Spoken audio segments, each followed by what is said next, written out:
अपने आसपास देखिए, हर कोई पैसे कमाने के लिए काम कर रहा है। इन एक्टिविटीज को हम 3 प्रमुख सेक्टर्स में बांटते हैं। मैं नेचर से सीधे रिसोर्स लेता हूँ। खेती, डेयरी, फिशिंग, फॉरेस्ट्री जैसे काम प्राइमरी सेक्टर में आते हैं, जो इकोनॉमी की पहली सीढ़ी है। मैं डेयरी चलाता हूँ। सिंस मेजॉरिटी नेचुरल प्रोडक्ट्स खेती और डेयरी से आते हैं, इसलिए इसे एग्रीकल्चर एंड रिलेटेड सेक्टर भी कहते हैं। मैं खान में काम करता हूँ। जमीन से मिनरल्स और कोयला निकालना प्राइमरी सेक्टर है, फिर यही कच्चा माल इंडस्ट्रीज तक जाता है। किसान कपास उगाता है, मैं उसे धागे और कपड़े में बदलता हूँ। नेचुरल चीजें मैन्युफैक्चरिंग से बदलें तो सेकेंडरी सेक्टर कहलाती हैं। ये मिट्टी नेचर से मिली, फैक्ट्री में उसे ईंट बनाना सेकेंडरी सेक्टर है, इसलिए इसे इंडस्ट्रियल सेक्टर भी कहा जाता है हमारे लिए भी। मैन्युफैक्चरिंग छोटे घर से बड़ी फैक्ट्री तक हो सकती है।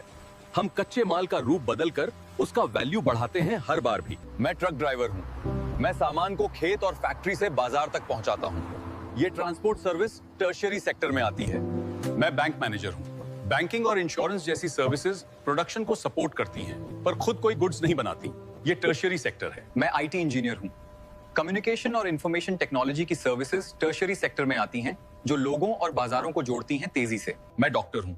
डॉक्टर, टीचर, धोबी जैसी जॉब्स कोई गुड्स नहीं बनाती, वे लोगों को सीधी सर्विस देती हैं, इसीलिए इसे सर्विस या टर्शियरी सेक्टर कहा जाता है। मैं दुकानदार हूँ।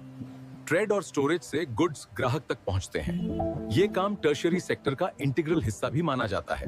तीनों सेक्टर्स एक दूसरे पर निर्भर हैं।